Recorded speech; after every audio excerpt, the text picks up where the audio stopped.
Merci beaucoup, je suis très honoré de vous accueillir, Monsieur Appert. Je crois que pour moi, en tous les cas, et pour beaucoup, vous représentez en quelque sorte la colonne vertébrale énergétique et technique de la France depuis de longues années.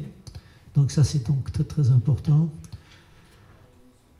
Vous allez peut-être nous dire, alors le BRGM nous dit, tiens, on va dépendre, comme tu as dit, d'un certain nombre de métaux qui sont exploités dans des conditions épouvantables pour les travailleurs et pour l'environnement en RDC ou en Chine. Donc il faudrait rouvrir des mines françaises. Il faudrait rouvrir des mines françaises parce qu'on le fera beaucoup mieux. Et ça sera fait plus proprement. Et il y a pas mal de choses en réalité encore dans le sous-sol français que l'on connaît mal, mais on sait qu'il y en a encore pas mal. Et là-dessus, on a voulu faire ça en Guyane, peut-être mal, mais on a voulu le faire. Et immédiatement, il y a une levée de bouclier sur la montagne de la mine d'or. Donc comment est-ce qu'on va résoudre ces contradictions qui ne dépendent pas de la géopolitique, mais de notre politique nationale? Voilà, écoutez, Monsieur Appert, j'ai trop parlé. Merci, à vous la parole.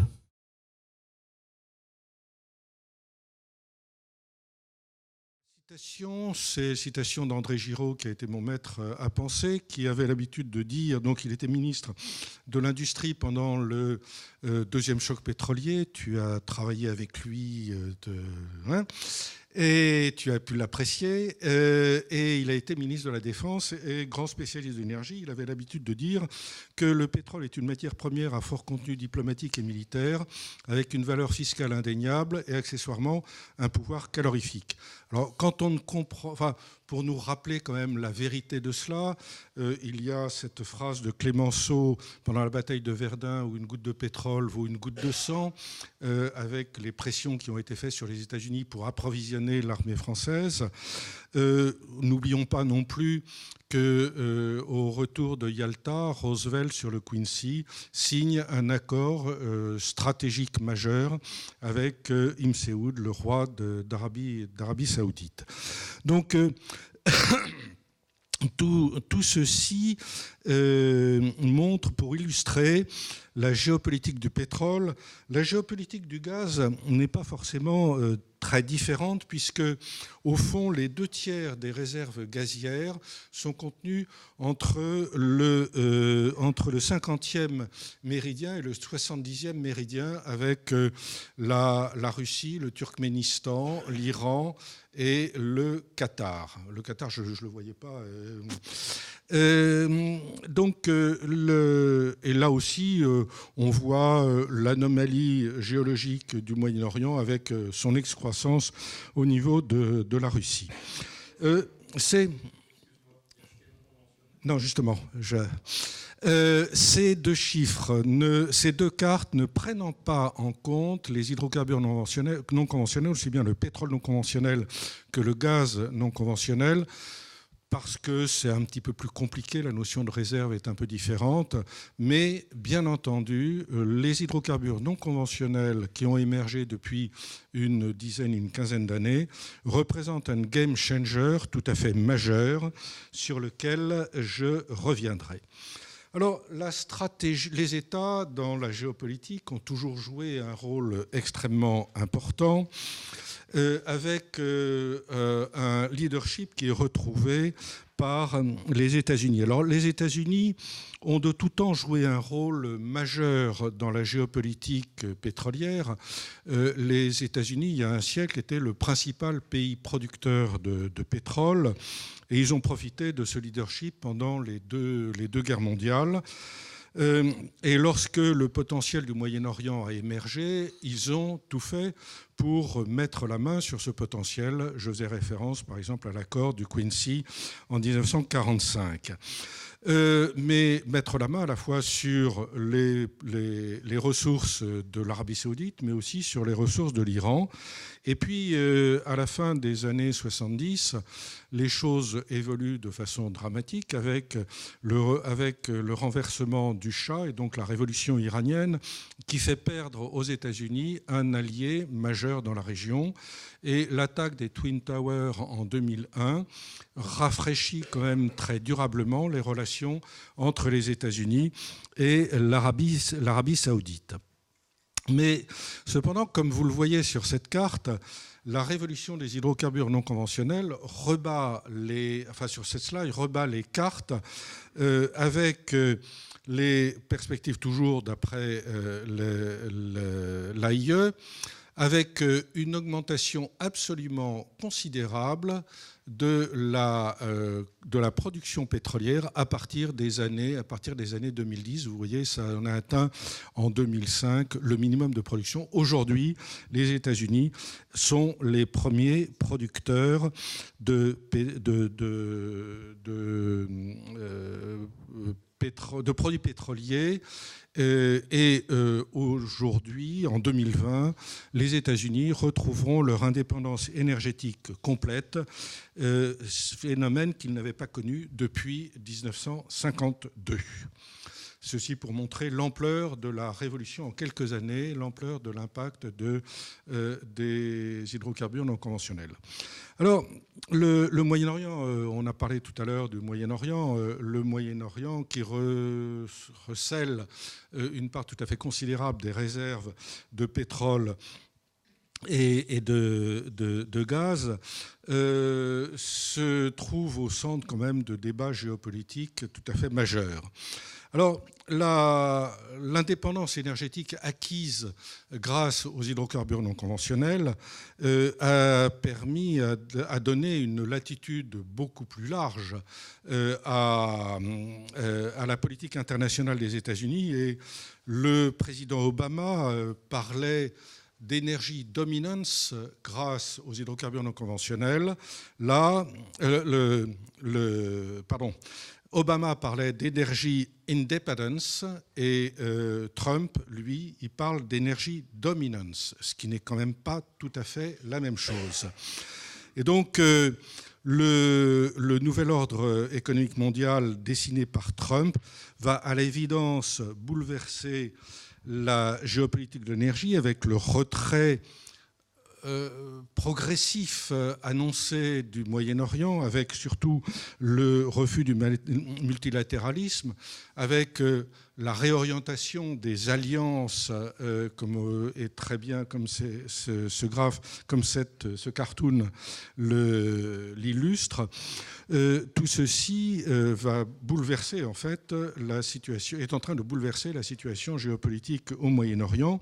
Le refus du multilatéralisme ouvre quand même une possibilité, une fenêtre pour la Chine et la Russie dans ce contexte.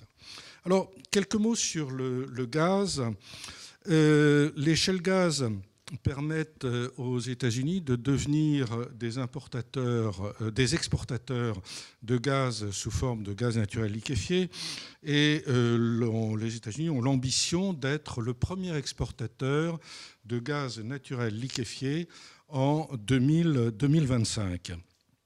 Bien entendu, cette ambition des États-Unis de développer sa commercialisation de gaz se heurte sur la scène européenne à la volonté de la Russie de conserver sa part de marché sur ce qui est son marché privilégié le plus proche. Donc, alors, de tout temps, la Russie a utilisé l'arme du pétrole pour ses relations internationales. C'était par exemple le cas avec Cuba. C'est aujourd'hui, dans des conditions différentes, le cas avec le Venezuela. Mais je fais un petit focus sur la situation européenne qui nous concerne de près et avec des échéances qui, elles aussi, sont quand même très proches et peuvent avoir un impact très important pour nous demain. Dans le contexte du conflictuel entre la Russie et l'Ukraine, Gazprom, donc le gazier russe, a cherché déjà depuis de nombreuses années à contourner l'Ukraine pour ne pas dépendre du transit via ce pays qui a été bloqué pour des raisons conflictuelles entre l'Ukraine et la Russie déjà un certain nombre de fois. Et donc l'Ukraine a construit un gazoduc via la mer Baltique, c'est Nord Stream 1. Il y a un autre gazoduc qui a été construit vers la Turquie, la Turkish Type. Les Allemands et avec les Russes sont en train de construire, de doubler la capacité de gazoduc via la mer Baltique, Nord Stream 2. Engie ne parle pas beaucoup de cet investissement, mais Engie, à ma connaissance, est investi à hauteur de 20% ou 25% dans ce gazoduc, ce qui montre quand même que c'est un enjeu, la réalisation de ce gazoduc est un enjeu quand même important pour l'économie française.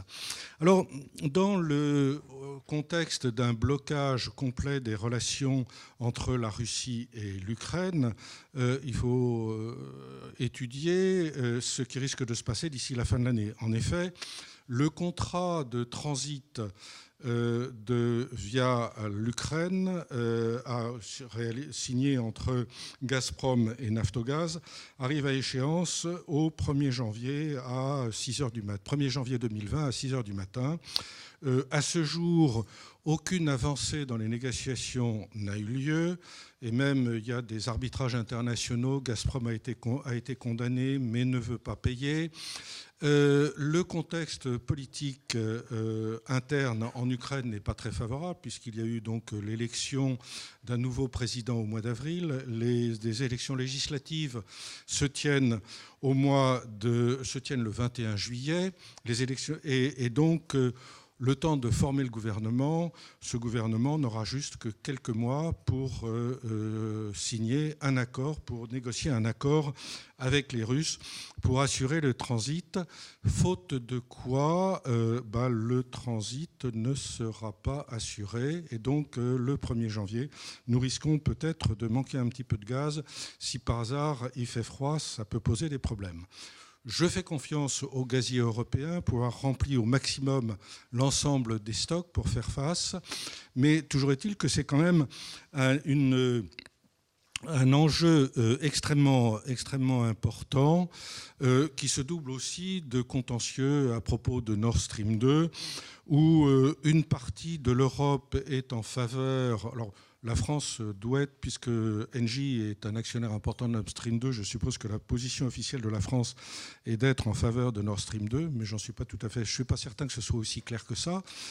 Toujours est-il qu'un certain nombre de pays s'y opposent violemment, en particulier les anciens pays de l'Est. Et là, pour l'instant, le projet, qui est réalisé à peu près aux 3/4 ou aux 4/5, se heurte à un problème de contournement d'une île au large du Danemark pour des raisons environnementales, parce qu'effectivement, le gazoduc Nord Stream 2 risque de poser quelques problèmes que le gazoduc Nord Stream 1 n'avait pas posé accessoirement. Donc ça, voilà donc un enjeu géopolitique en matière gazière extrêmement important. Je voudrais juste terminer par 2 mots sur la Chine. Comme il est clair, comme vous l'avez vu sur une slide précédente, que la Chine a un besoin croissant d'énergie pour assurer son développement. La Chine a des ressources, mais n'a pas des ressources suffisantes. Et l'accès aux ressources énergétiques est vraiment le talon d'Achille de l'économie chinoise, avec une dépendance énergétique croissante qui est aujourd'hui de 68% pour le pétrole, de 45% pour le gaz. Et donc la Chine développe une politique extrêmement active pour garantir l'accès aux ressources. Les compagnies pétrolières chinoises, la Chine produit quand même 3 millions de barils jour, donc ils savent produire du pétrole et du gaz. Les entreprises pétrolières chinoises investissent massivement dans les pays du Moyen-Orient, au Venezuela, voire en Afrique, voire même ils investissent en mer du Nord. Et avec une approche qui est très planifiée, par le gouvernement chinois. Les entreprises interviennent, la diplomatie appuie et les fournisseurs de biens et de services arrivent dans la foulée, à la fois des compagnies pétrolières. Et sur ce plan-là, la politique chinoise est une politique qui est complètement couverte, qui est parfaitement successful. J'ai pas dit un mot de l'Europe, mais c'est pas un hasard parce que l'Europe dans ce débat n'existe pas. Donc ça permettra de gagner du temps. Les nouveaux acteurs non étatiques. Alors, dans le contexte de la transition énergétique, avant, la géopolitique, c'était une affaire d'État. Aujourd'hui, la géopolitique n'est plus uniquement une affaire d'État. Il y a de nouveaux acteurs qui interviennent, les ONG, bien entendu, les organisations internationales. C'est pas la peine de parler du rôle que le GIEC joue. L'Agence internationale de l'énergie, à laquelle j'ai fait allusion tout à l'heure, joue un rôle important au-delà des seuls pays de l'OCDE. L'OPEP a été en crise surtout après la chute des prix du pétrole en 2014. Mais aujourd'hui, ce qui existe, c'est OPEP+, c'est-à-dire en fait une alliance entre l'Arabie saoudite et la Russie qui, elles deux, peuvent contrôler à peu près le marché, si tant est qu'on puisse contrôler le marché pétrolier. Alors aussi, ce qui est intéressant, c'est que les villes s'engagent dans le débat géopolitique et c'est pas un hasard dans la mesure où il faut se rappeler que le PIB de la ville de New York est équivalent au PIB de l'Australie. Et donc, de plus en plus, les villes développent des politiques qui sont centrées sur la pollution locale d'abord, mais qui a bien entendu un impact sur l'ensemble de la pollution, l'ensemble du secteur énergétique. Et même aux États-Unis, Trump a une position très claire, mais un nombre tout à fait significatif d'États s'invitent d'ores et déjà, des États aux États-Unis s'invitent d'ores et déjà dans ce débat. Alors même les entreprises s'y engagent. Je prends en particulier le cas des compagnies pétrolières européennes, que ce soit Total, que ce soit BP, que ce soit Shell ou Equinor, et même Exxon amorce un petit virage prudent, mais un virage quand même. Alors, je voudrais terminer par les nouveaux défis de la transition énergétique.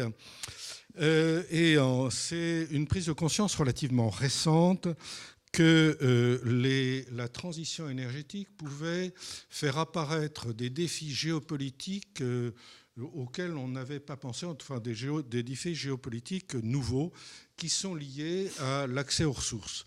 Alors, quels sont...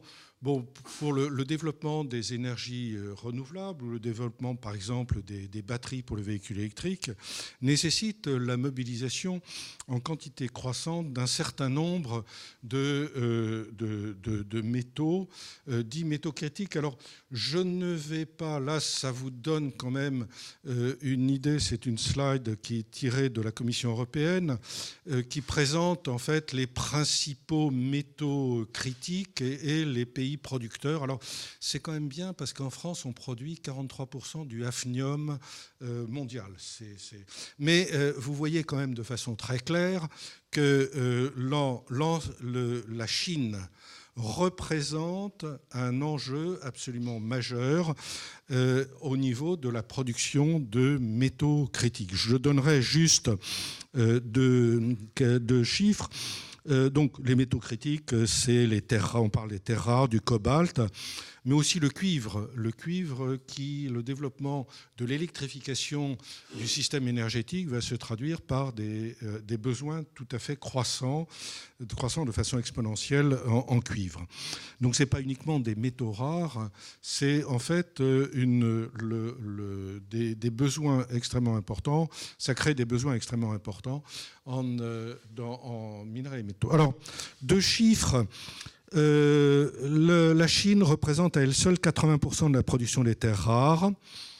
64% du cobalt, alors le cobalt est utilisé dans les batteries, 64% du cobalt est produit en République centrafricaine dans des conditions approximative, disons, mais ce qui est important, c'est que les entreprises chinoises contrôlent la moitié de la production du cobalt en République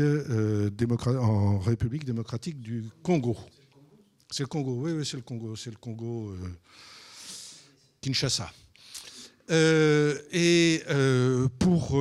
ce qui concerne toujours le cobalt, 52% de la production mondiale de cobalt est raffinée en Chine.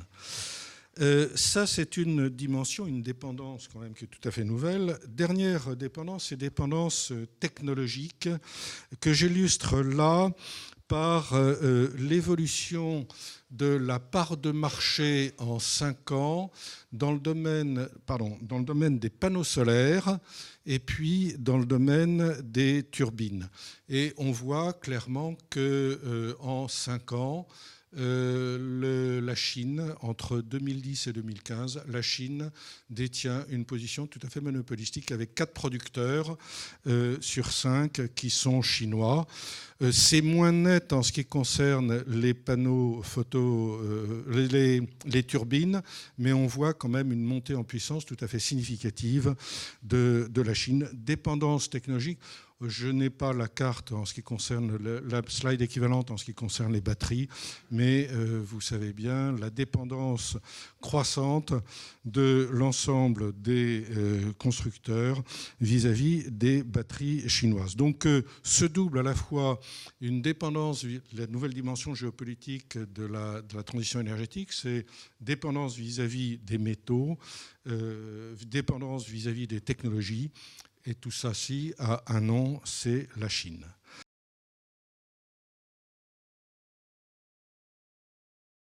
Comme le disait le général de Gaulle, qui allait au Moyen-Orient, il va dans cette région complexe. Et de tout temps, bien entendu, il y a le Moyen-Orient, c'est une région géographique, mais il y a à l'intérieur du Moyen-Orient des pays qui ont de tout temps été en conflit. Conflit de leadership notamment entre l'Iran et l'Arabie saoudite. Alors du temps où l'Irak existait, il y avait ils étaient à 3, donc effectivement ça permettait de calmer éventuellement un petit peu le jeu. Aujourd'hui, le Moyen-Orient est confronté à cette opposition entre le bloc, alors pour simplifier, le bloc sunnite et le bloc chiite. Mais que le Moyen-Orient soit unifié ou qu'il soit éclaté, c'est un petit peu la même chose. C'est même pire en termes de sécurité d'approvisionnement énergétique s'il est éclaté. Je crois que la situation actuelle est quand même extrêmement inquiétante parce que même si je pense que aussi bien Trump, qui sait ce que pense Trump, aussi bien l'administration américaine que les Iraniens ne veulent pas la guerre, mais j'allais dire, quand on commence à s'envoyer des missiles, on dérapage et arrive vite. Et à ce moment-là, ça peut avoir un impact tout à fait majeur sur les approvisionnements pétroliers. Je rappelle que dans le détroit d'Ormuz, qui est le détroit entre les Émirats arabes unis et l'Iran, transite 20% de la consommation pétrolière mondiale et 25% du commerce mondial de gaz naturel liquéfié. C'est la Chine qui sera la première touchée dans la mesure où la Chine dépend à environ 60 ou 70% pour ses importations du Moyen-Orient.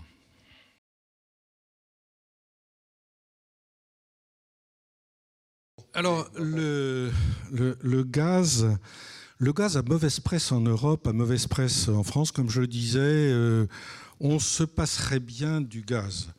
Je rappelle quand même qu'en termes d'émissions de gaz à effet de serre, le gaz présente quand même de nombreux avantages. En termes aussi d'environnement local, le gaz présente des avantages. Les prix actuels sont particulièrement... Alors, Les prix actuels sont particulièrement déprimés dans la mesure où un très grand nombre d'unités de liquéfaction de gaz naturel liquéfié sont arrivées sur le marché, et en même temps, la Chine, qui est le consommateur marginal, a vu sa consommation plutôt stagner pour des raisons climatiques, parce qu'en fait, il a fait plus chaud en hiver, plus froid en été, et donc ça se traduit par un effondrement des prix du gaz qui est conjoncturel. Les ressources et les réserves de gaz aux États-Unis, de gaz de schiste, sont absolument considérables à des prix qui sont relativement bas. On parle de, disons, entre 2 à 3 $ par million de BTU. Pour des prix qui, au niveau du marché européen, étaient de l'ordre de 10 $ par million de BTU. Donc il y avait la possibilité quand même de l'exporter. La situation actuelle du marché gazier est une situation qui est tout à fait conjoncturelle, mais à terme, là aussi, à terme, disons d'ici 10 ans, d'ici 15 ans, je pense que le prix du gaz sera fixé par le Parti communiste chinois. Car d'ici 10-15 ans, la Chine, à elle seule, importera plus de gaz que l'ensemble de l'Union européenne. Et donc, le pouvoir de marché de la Chine à ce moment-là sera absolument considérable. Et de même qu'aujourd'hui, c'est la Chine qui fixe le prix mondial du charbon, demain, c'est la Chine qui fixera le prix mondial du gaz en fonction de ses intérêts pour les arbitrages entre production intérieure, importation. Je ne sais pas si vous savez décrypter les décisions du Parti communiste chinois, mais c'est une tendance. La Chine qui joue un rôle majeur, déterminant sur le marché du charbon, après-demain va jouer le même rôle sur le marché du gaz.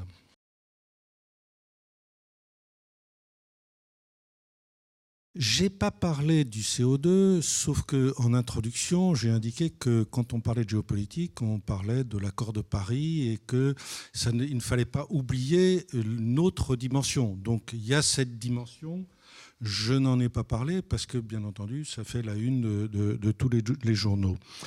L'AIE présente classiquement maintenant 3 scénarios. Il y a le scénario de prolongation des tendances naturelles. Ça, c'est un scénario qui est quand même très pessimiste, car il ne prend pas en compte les politiques et mesures qui ont déjà été prises, même si elles n'ont pas été encore implémentées. Le scénario New Policy Scenario, NPS, que je reprends dans mes slides, c'est un scénario qui intègre en fait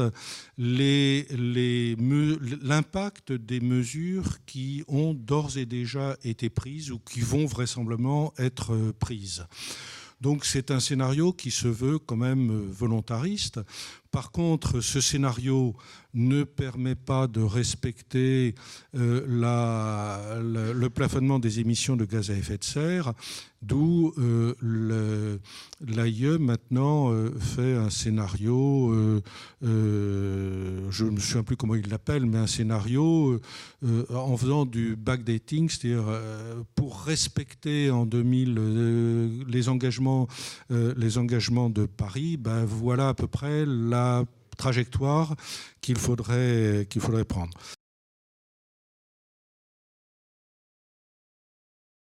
Nord Stream 2, c'est un projet qui a été lancé il y a longtemps. Nord Stream 1 est passé comme une lettre à la poste. Nord Stream 2, les Polonais, les Tchèques, eux, se sont mobilisés pour bloquer le processus, d'où une directive qui donne qui donne à la Commission le pouvoir de négocier la construction de telles installations. Alors, Nord Stream 2 devait effectivement entrer en production fin 2019. Aujourd'hui, il est clair que Nord Stream 2 ne rentrera pas en production fin 2019. Le dernier obstacle auquel je faisais allusion, c'est le contournement de cette île au Danemark. Je pense que c'est le dernier obstacle, mais ça veut dire que Nord Stream 2 ne sera mis en production vraisemblablement que d'ici un an ou un an et demi. L'impact, le fait qu'il n'y ait pas de Nord Stream 2 et le fait qu'il n'y ait pas de transit via l'Ukraine peut poser quand même problème. Ça, c'est quand même tout à fait clair. Personne n'envisage que Nord Stream 2 permettra d'approvisionner l'Europe au 1er janvier. On peut espérer que les conflits politiques majeurs entre la Russie et l'Ukraine réussiront à se régler et que Zelensky et Poutine se taperont sur le dos. Espérons que ce ne sera pas contre l'Europe, au détriment de l'Europe.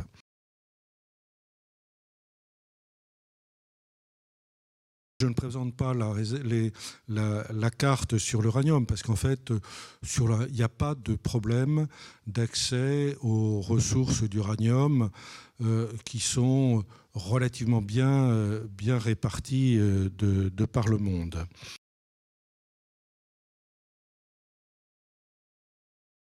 Quelles inflexions politiques pour la politique énergétique en France ? À vrai dire, je me demande s'il y a encore une politique énergétique en France. Ça, c'est une question. En tous les cas, quelles inflexions faire ? La première inflexion, ce serait quand même d'essayer de compter un petit peu. C'est vrai que quand on aime, on ne compte pas, mais quand on prend des décisions, il faudrait peut-être qu'on prenne des décisions qui sont quand même les moins coûteuses, les plus efficaces. Et donc, une première discipline, ce serait d'essayer de s'obliger à compter, à mesurer le rapport, le coût à la tonne de CO2 et de commencer par les investissements qui sont les plus rentables.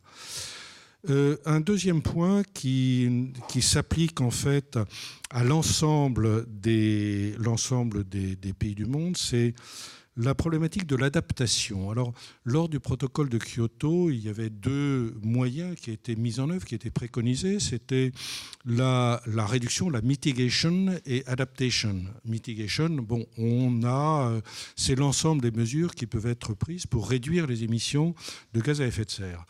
L'adaptation, c'est autre chose. C'est quand même les investissements qui peuvent être faits de façon à s'adapter à un changement climatique.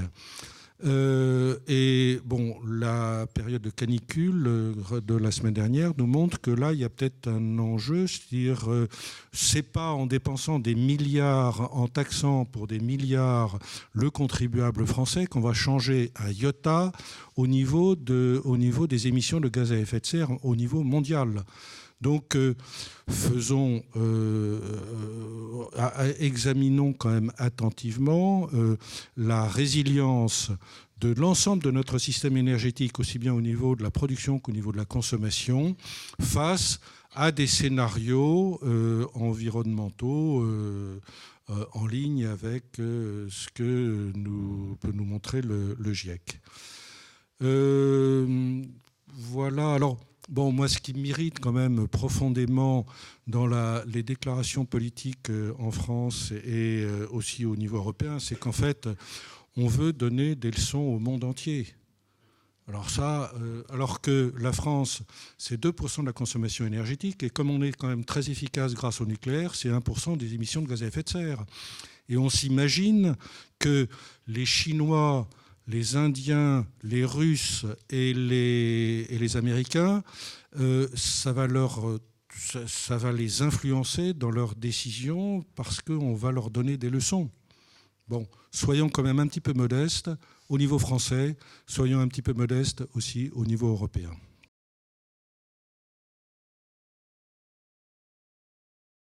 Sur l'hydraulique, j'avoue mon incompétence sur la problématique du Nil, la problématique du Mékong, mais il est évident que l'accès à l'eau joue un rôle tout à fait majeur, et dans un contexte de changement climatique, ce problème d'accès à l'eau risque, quels que soient les usages, risque de devenir de plus en plus important.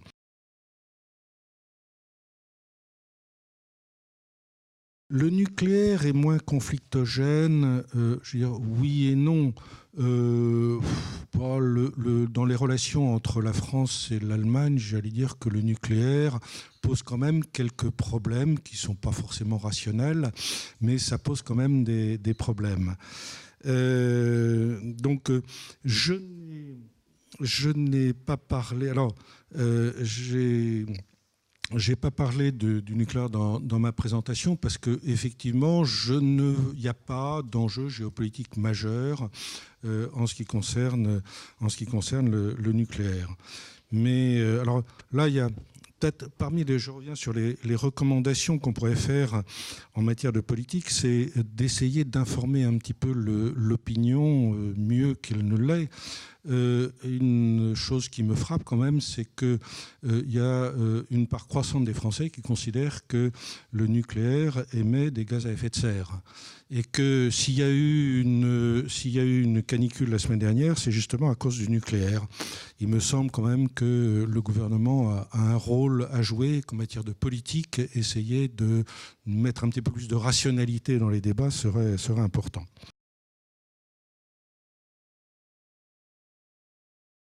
Deux mots pour ceux qui ne sont pas familiers du peak oil. Donc, c'est dans les années 60, fin des années 60, un géologue américain qui s'appelle King Huber avait prévu un plafonnement de la production pétrolière aux États-Unis dans les années 75 en développant une théorie qui est tout à fait justifiée de production, les courbes de production des gisements. Qui sont des courbes en cloche avec une augmentation de la production, un plateau et puis une baisse de la production. Et donc, il avait prévu qu'en 1975, la production américaine baisserait. Et effectivement, en 1975, la production américaine a commencé à baisser. Donc, ça a conduit un certain nombre de géologues à extrapoler ce raisonnement au niveau mondial et donc à prévoir qu'on allait manquer de pétrole d'ici 20 ans. Alors, c'est 20 ans revolving. Hein, donc, en 80, on pensait qu'en 2000, on allait manquer de pétrole. Sauf que les réserves de pétrole, c'est une notion des réserves de n'importe quoi, de réserves de métaux ou de réserves d'énergie. C'est une notion qui est à la fois économique et qui est technologique. C'est-à-dire que le montant des réserves dépend du prix. Si les prix augmentent, effectivement, les réserves vont augmenter, les réserves économiques vont augmenter. Il en est de même des technologies.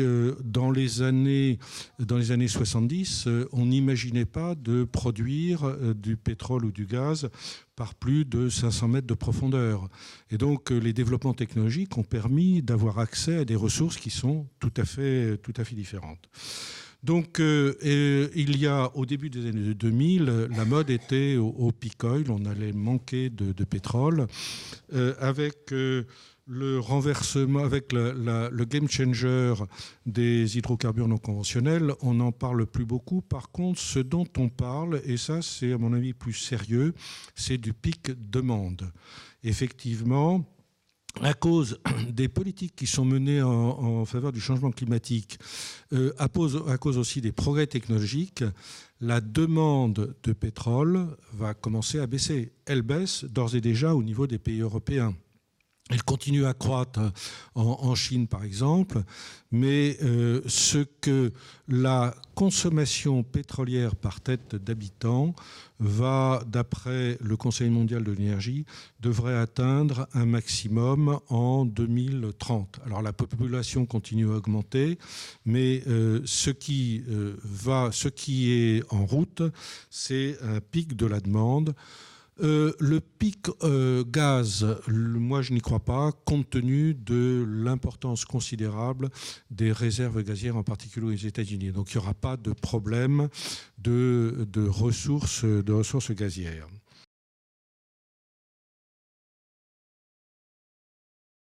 Je ne peux que confirmer le dernier commentaire sur le rôle demain absolument majeur de la géopolitique, de la géopolitique de la transition énergétique au sens accès aux ressources. Le problème de la géopolitique des hydrocarbures, c'est un problème d'accès aux ressources, de contrôle des ressources.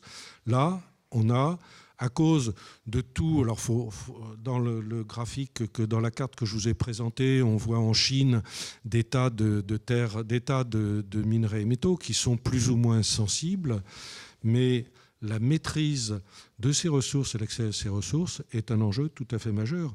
Et il suffit que... Alors, il me semble que c'est il y a quelques mois, la Chine a décidé de limiter ses exportations de terres rares. C'est la panique.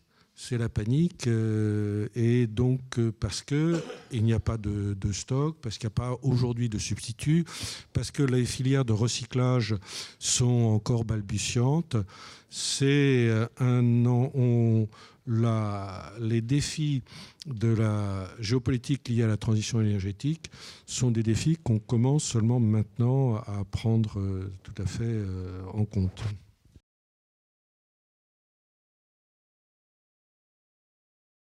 D'abord, étant retraité depuis quelques années, donc je peux me permettre de ne pas être politiquement correct. Dans mes fonctions précédentes, j'avais beaucoup souffert quand même de ne pas pouvoir dire ce que je pense. Donc là maintenant, je dis ce que je pense. Alors, sur l'Europe, là encore, le général de Gaulle vous disait l'Europe, en sautant sur sa chaise comme un cabri.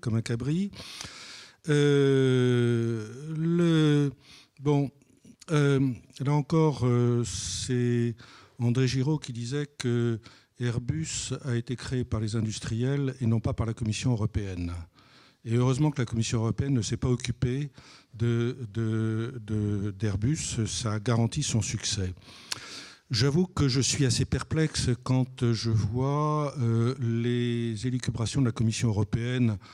On voit quand même la crise actuellement, la Commission européenne, qu'est-ce que c'est, qu'est-ce que ce sera demain. Bon, quand la Commission européenne met en avant l'Europe des batteries, mais l'Europe des batteries, j'allais dire, on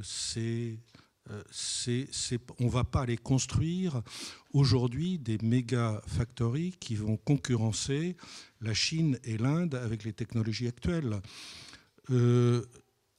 Parlons sur les technologies de demain ou d'après-demain, parce que là, effectivement, la place n'est pas encore prise.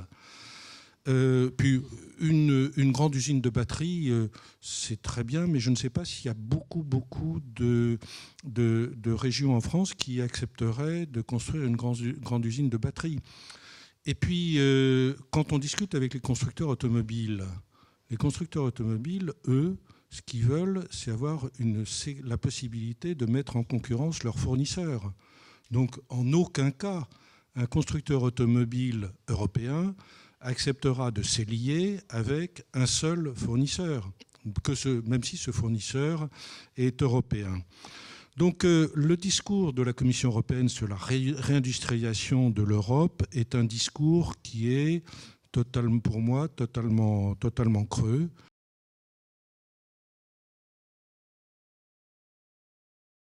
H2 et CCS, alors ça, l'hydrogène, j'aime beaucoup. Parce que j'avais été convaincu, après le premier choc pétrolier, que grâce au programme nucléaire français, en 1985 se développerait l'économie de l'hydrogène dans le domaine du transport en particulier, avec hydrogène et piles à combustible, puisque la nuit, le nucléaire continuerait toujours à produire, et donc on pourrait faire quelque chose d'intelligent de l'hydrogène. J'ose pas trop. Enfin, heureusement, le rapport que j'avais fait à l'époque n'est pas accessible. Alors, l'hydrogène, comme le dit l'AIE dans ce dernier rapport, ils disent voilà, on a souvent prévu le démarrage de l'économie de l'hydrogène. Ce coup-ci, est-ce le bon coup ? Alors bien entendu, puisque c'est un rapport qui a été financé par Air Liquide, c'est le bon coup ce coup-ci. Ceci étant, ça fait quand même déjà longtemps que l'hydrogène est dans le paysage. Le premier moteur à combustion interne a fonctionné avec de l'hydrogène en 1805, c'est le cycle Bode-Rochat, c'est un Suisse. La pile à combustible a été inventée par un Anglais en 1829, c'est dommage, mais l'économie de l'hydrogène a été inventée par Jules Verne, c'est un Français en 1875, dans Un milieu sous les mers. Dans tout ça, l'hydrogène, dans toutes les discussions qui ont lieu, dans tous les rapports qui sont faits, il y a un point qu'on oublie, un point qui me paraît majeur, qui est le problème de sécurité. L'hydrogène présente des limites d'explosivité extrêmement larges. Un mélange air-hydrogène entre 5 et 95% explose. Dans le domaine du gaz naturel, c'est entre 25 et 35%. L'énergie d'explosivité est aussi extrêmement faible, beaucoup plus faible que pour le gaz naturel. L'hydrogène a un effet détonnant. Et malheureusement, en tant que président de l'IFP, j'ai pu constater les problèmes de sécurité liés à l'hydrogène, puisqu'on avait, à l'IFP, on manip de l'hydrogène, bien entendu, parce que le premier consommateur d'hydrogène, c'est le secteur pétrolier. Donc, on avait dans notre site au sud de Lyon une installation qui fonctionnait en continu dans un Algeco. Il y a eu une fuite de 13 grammes d'hydrogène qui a détruit l'Algeco.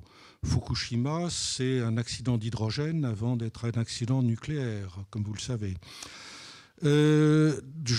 Par ailleurs, juste il y a 15 jours, il y a une station-service en Norvège qui a explosé. Alors, ce qui m'a beaucoup surpris, parce que l'hydrogène explose en milieu confiné, oui, mais en plein air, là, c'est quand même autre chose. Ce qui a conduit, en fait, immédiatement Toyota et Hyundai à arrêter la commercialisation de leurs véhicules à hydrogène. Même phénomène en Californie.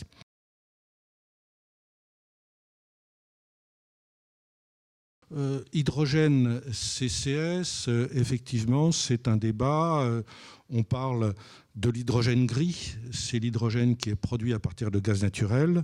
On parle d'hydrogène bleu. Alors ça, c'est la grande idée maintenant des Allemands qui vont importer non pas du gaz naturel de Russie, mais qui vont importer de l'hydrogène. Et donc, les Russes vont produire de l'hydrogène à partir de leur gaz naturel. Le CO2 va être injecté dans les horizons géologiques profonds, le captage et stockage du CO2. Et donc, on consommera de l'hydrogène. Et puis, il y a le bon hydrogène, qui est l'hydrogène vert, qui serait produit à partir de power to gas. Au fond, moi, j'ai une suggestion, mais on ne l'a pas beaucoup étudiée, c'est Fessenheim. Fessenheim, on a décidé d'arrêter Fessenheim, mais d'arrêter de la production d'électricité nucléaire à partir de Fessenheim. Mais on pourrait très bien maintenir le réacteur et puis produire de l'hydrogène, puisque là, ce serait quasiment gratuit. Mais c'est une idée qui ne... Voilà. Qui n'est pas très correcte, mais que je peux exprimer.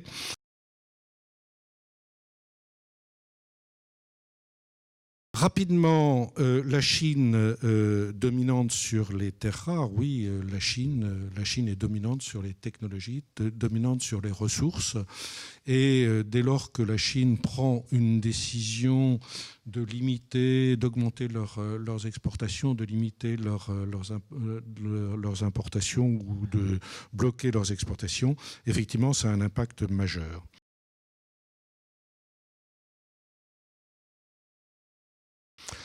Je ne peux que souscrire à la dernière remarque concernant la nécessité de différencier les ressources et les réserves. Effectivement, ça c'est une très bonne discipline dans le domaine des hydrocarbures, mais aussi dans le domaine des minerais et de métaux.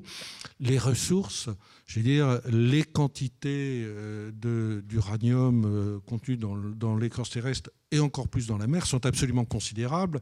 Ceci étant, récupérer l'uranium de l'eau de mer, ça coûte quand même très très cher. Donc puis les technologies ne sont pas forcément là. Donc distinguer les ressources qui sont une notion géologique avec les réserves qui sont une notion technico-économique est une très bonne discipline. Dans le domaine des renouvelables, je crois que ce serait aussi tout à fait souhaitable dans la mesure où on commence d'ores et déjà avec l'éolien à voir que les ressources en France dans le domaine de l'éolien sont considérables. Ceci étant, les réserves ne sont pas si importantes dans la mesure où les meilleurs sites ont été équipés.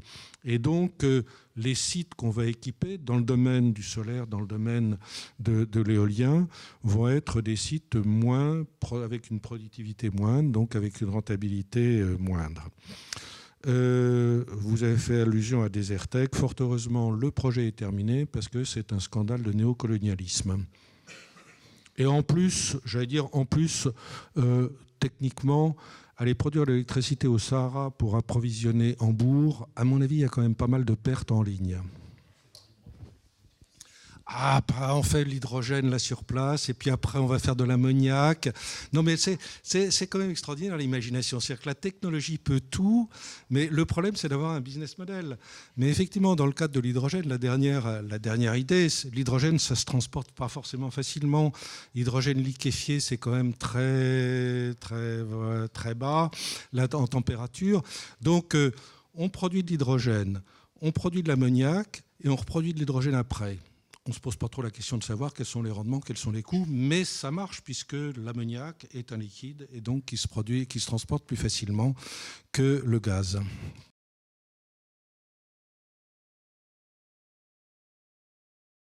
Alors, sur les shale gaz, d'abord, faut se rappeler quand même vous connaissez tous les technologies qui sont mises en œuvre pour la production de shale gaz ou de shale oil. Donc, deux technologies qui sont mises en œuvre. D'une part, la fracturation hydraulique qui consiste à injecter sous pression d'eau des petites billes de façon à fracturer le gisement et permettre une production. En fait, ce que l'on vise, ce sont des gisements qui sont très peu perméables. La fracturation hydraulique existe depuis 1949. Il y a des millions de fracturations hydrauliques qui ont été faites. En France, 200 fracturations hydrauliques ont été faites et la dernière fracturation hydraulique a été faite en 2010. La deuxième technologie est une technologie du forage horizontal qui consiste, plutôt que d'avoir un puits qui est vertical et qui a un contact limité avec le gisement, on dévie ce forage et on a comme ça un contact du puits pendant 1 km, 5 km avec le gisement, ce qui augmente de façon considérable la production par puits. Là aussi, la technologie, l'IFP et ELF est un petit peu à l'origine des forages horizontaux. Les premiers forages très fortement déviés ont été faits sur le gisement italien de Rospo Mare dans les années 70. Ce sont des technologies qui sont tout à fait classiques, tout à fait maîtrisées. Alors, la fracturation hydraulique a induit un certain nombre d'événements sismiques. Alors, de façon paradoxale, on n'en parle pas beaucoup. L'événement le plus majeur qui est intervenu en Europe en matière de sismique lié à une fracturation, c'était à Bâle, et c'était lié à un forage de géothermie. Alors on ne parle pas parce que la géothermie, c'est tout bon, donc il ne faut pas toucher. Mais effectivement, on a induit, on a fait... Alors on n'avait pas pris les précautions qu'il fallait, et en fait, on a fait la fracturation, l'injection et donc la montée en pression à proximité d'une faille. Et vous savez que les failles, ça glisse progressivement, il y a les tensions, et puis à un moment, les failles se relâchent. Et c'est là où l'énergie sort. Il se trouve que le petit supplément d'énergie apporté par la fracturation de ce forage de géothermie a conduit à un séisme d'ampleur 3 ou 4, si je me souviens bien. Alors ça veut dire que ce sont des technologies qui sont tout à fait classiques et qui n'ont pas soulevé de problèmes dans le passé. À partir du moment où on développe, on systématise ces technologies sans faire attention, effectivement, ça peut poser des problèmes. Et c'est ce qui se pose, ce sont les problèmes qui se posent en particulier aux États-Unis, où, tels des cow-boys, ils partent à faire des fracturations. Il y a aussi sur le cas particulier des États-Unis une différence notable, c'est lié au stockage. Aux États-Unis, une part non négligeable des événements sismiques qui sont intervenus sont liés à l'injection d'eau polluée dans les horizons géologiques profonds, ce qui est interdit en Europe, mais ce qui est possible aux États-Unis, et ce qui a conduit quand même à un grand nombre d'accidents de nature sismique. Ceci étant, au plein milieu du Texas, j'allais dire, il n'y a pas beaucoup de gens qui sont gênés par les fracturations hydrauliques, et donc je pense que malgré l'opposition qui monte dans un certain nombre de régions, aux États-Unis, ça va continuer.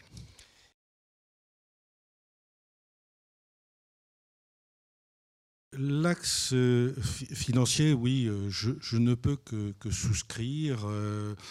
On a un art de se tirer une balle dans le pied. La Chine n'a pas vraiment besoin de financements internationaux pour financer. Alors je crois, il n'y a pas si longtemps, il construisait une centrale à charbon de 500 MW toutes les semaines.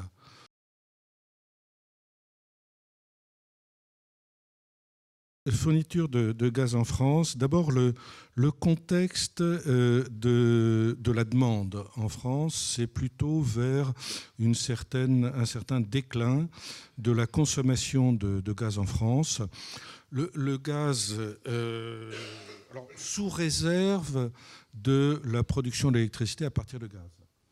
Et effectivement, là, c'est une réserve importante. Mais la production d'électricité à partir de gaz, ça dépend en fait des conditions climatiques. Quand est-ce qu'on est amené à faire appel au gaz pour la production d'électricité ? Par contre, hors production d'électricité, donc il y a un caractère un petit peu aléatoire, structurellement, la demande de gaz devrait baisser. C'est la conséquence en fait de l'efficacité énergétique avec des réductions quand même tout à fait significatives des réductions de consommation dans le secteur résidentiel et tertiaire. Les perspectives des pouvoirs publics de la PPE affichent clairement la couleur. À mon avis, cette baisse est excessive, mais il y aura une baisse. Au niveau des approvisionnements, je pense qu'on n'a pas forcément d'inquiétude. D'abord, vous parlez de la Chine, de la Russie. Est-ce que la Russie va vendre son gaz aux Chinois ou va vendre son gaz à l'Europe ? D'abord, tous les réseaux existent pour vendre le gaz à l'Europe. L'Europe est quand même le marché privilégié. Il faut se rappeler quand même que les relations entre la Chine et la Russie sont quand même assez compliquées. Il y a un gazoduc important, il y a un contrat qui a été signé, qui va être mis en œuvre très prochainement de vente de gaz russe à la Chine. Il y a aussi la voie GNL.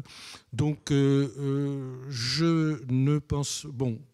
traditionnellement, de tout temps, les Russes ont fait pression sur les Européens en disant « si vous n'êtes pas gentils avec moi, à ce moment-là, je me vais vendre mon gaz aux Chinois ». Je crois qu'il faut relativiser cette menace. Alors, structurellement, l'Europe voit sa dépendance par rapport aux importations augmenter très significativement. De mémoire, aujourd'hui, on doit être à 60% d'importation. On devrait passer dans les années 2030-2040 à une dépendance vis-à-vis des importations à hauteur de 80%. Avec un arrêt de la production de gaz aux Pays-Bas, avec une stabilisation, voire une baisse de la production de la Norvège. Ceci étant, pour l'approvisionnement gazier en français, il y a une diversification quand même très significative des sources d'importation, en particulier avec des terminaux GNL qui permettent une flexibilité de l'approvisionnement gazier français. Donc, baisse tendancielle de la demande, pas d'inquiétude sur les ressources.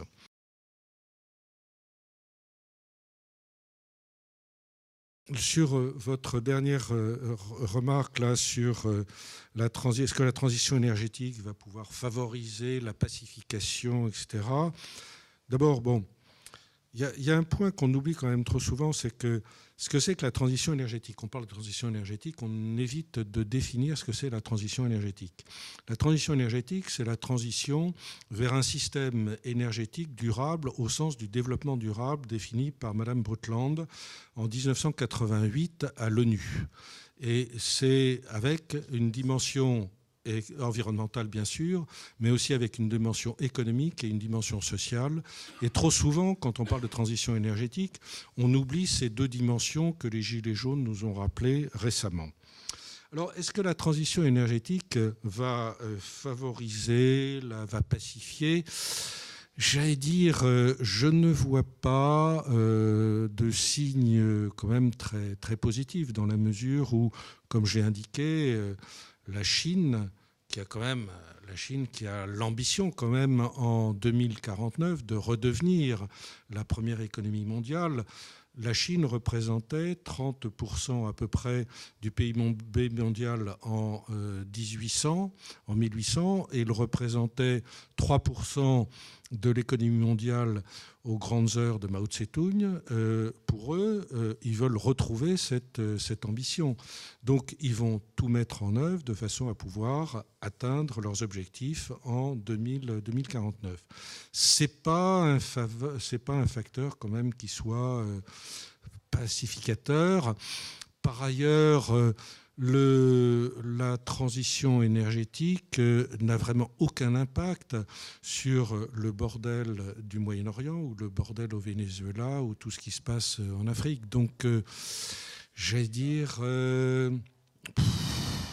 vous pensez que le débat entre Guaido et le Maduro se préoccupe de climat? Il y a des problèmes. Les enjeux géopolitiques sont des problèmes de pouvoir de court terme. Et ma foi, alors le climat, mais position au niveau des signataires de l'accord de Paris. Bon, combien y en a-t-il qui sont encore vraiment des acteurs engagés, à part l'Europe qui veut donner l'exemple? Quid des États-Unis? Quid de la Russie? Quid de l'Inde? Alors la Chine, c'est quand même, ils ont des problèmes d'environnement local tout à fait déterminants. C'est double bénéfice, c'est-à-dire qu'effectivement, ça leur permet quand même d'avoir une position, voilà.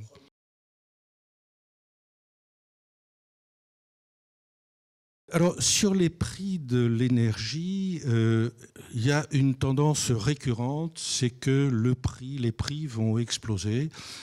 On parlait dans les années 60, lors du premier choc pétrolier, on parlait de 500 $. Les gens les plus sérieux disaient le prix du pétrole en 2000 sera... Voilà, ouais. Bon, moi, j'avoue que je suis quand même perplexe. Je pense que les ressources, les technologies sont importantes, les progrès technologiques sont importants, les ressources sont importantes. Je ne vois pas d'augmentation significative du prix du charbon. Or, le prix du charbon joue un rôle absolument majeur dans la problématique du changement climatique. Les ressources de charbon en Chine sont considérables, en Australie aussi sont considérables.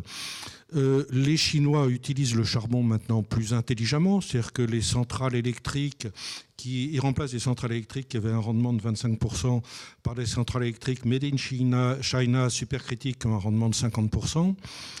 Donc là, sur ce plan-là, le prix du charbon dépendra en fait de l'optimum décidé par le Parti communiste entre l'impact d'un prix élevé du charbon sur l'économie chinoise et l'impact d'un prix bas sur l'emploi dans l'industrie minière chinoise. Voilà. Pour le gaz, là, les ressources, comme je disais, me semblent tout à fait considérables. Et donc, je ne vois pas forcément d'augmentation des prix.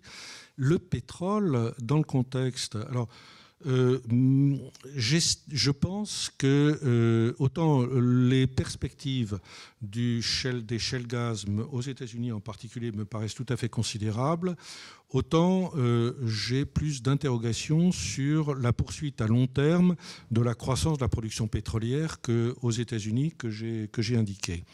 Ceci étant, la problématique du peak oil va remplacer la problématique du peak demand, va remplacer la problématique du peak oil. Et on est plutôt dans une tendance, moi je n'envisage pas une tendance d'explosion des prix du pétrole. Merci beaucoup, M. Appel. Mme Brundtland, c'était 87 et pas 88. C'est un tout petit détail. Si je puis juste faire un tout petit commentaire. D'abord, vous avez raison, la transition énergétique, personne ne sait ce que c'est. Et donc, c'est assez frappant de voir que nous n'avons pas d'image de l'arrivée ou du point d'arrivée. Nous en parlons tous. Et je ne l'ai pas trouvé non plus dans votre exposé, excusez-moi de vous le dire. J'ai trouvé la situation géopolitique de l'énergie aujourd'hui. Mais je n'ai pas vu exactement ce que la transition énergétique allait faire éventuellement, sinon nous faire dépendre des métaux chinois, etc. Et donc, c'est assez compliqué. Et si j'avais juste un tout petit reproche, alors vraiment modestement à vous faire, c'est que je trouve que vous êtes quand même pessimiste, ou en tous les cas, vous avez une image de la géopolitique, celle des monstres froids des États qui ne défendent que leurs intérêts. Et chaque fois qu'on a parlé d'un petit effort de volonté politique, vous avez dit, oh, la volonté politique, c'est des blagues, la commission, etc., c'est pas sérieux, Desertec, c'est du colonialisme, etc. Croyez-vous quand même que le virage chinois sur les efforts charbonniers ou les efforts écologiques, vous croyez qu'ils ne doivent rien à la révolte des peuples chinois, extrêmement désolés de voir les problèmes d'environnement, les malformations, etc. Et les Chinois, ils ont peur de leur peuple tout autant que les gouvernements ici, qui sont poussés par les jeunes, par d'autres, etc. Donc, si vous voulez, vous êtes trop pessimiste, me semble-t-il. Ou alors, vous avez été trop agacé par toutes les promesses de papier, les grandes déclarations politiques qui ne servent à rien, etc. Et cet agacement, peut-être vous conduit à noircir un tout petit peu le tableau. Enfin, c'est une opinion modeste. Si vous voulez répondre, je vous donne évidemment de nouveau la parole. C'est une opinion personnelle, si vous voulez. Je trouve que vous êtes un tout petit peu pessimiste.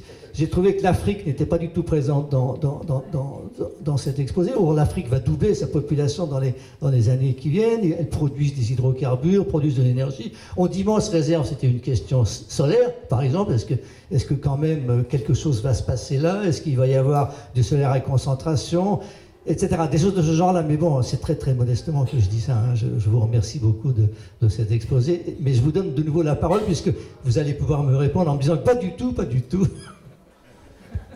Non, juste, l'Afrique, effectivement, aujourd'hui, ne joue pas de rôle au plan géopolitique. C'est un grand absent du débat géopolitique, à part l'Afrique du Nord, mais l'Afrique du Nord, ça relève du bordel du Moyen-Orient, hein, excusez-moi. Effectivement, je suis assez agacé par l'irénisme du discours ambiant. Je crois qu'il y a quand même des réalités qui sont incontournables qu'il faut rappeler. J'ai tenu à insister sur le rôle des nouveaux acteurs. Effectivement, la géopolitique, il y a 10-15 ans, c'était uniquement les États. Aujourd'hui, il y a des nouveaux acteurs qui sont en marche, avec des moyens qui sont différents, avec des ambitions qui sont différentes, avec des objectifs qui sont différents. Le PIB de New York, c'est le PIB de l'Australie. Le PIB de Chicago, c'est alors le PIB d'une ville, je ne sais pas trop ce que c'est, mais enfin, c'est quand même, on voit bien ce que ça veut dire. Le PIB de Chicago, c'est le PIB de la Suisse. Bon, à partir du moment où ces acteurs se mettent en route, là, ça risque de changer. Eh bien, écoutez, c'est très bien, on va finir là-dessus.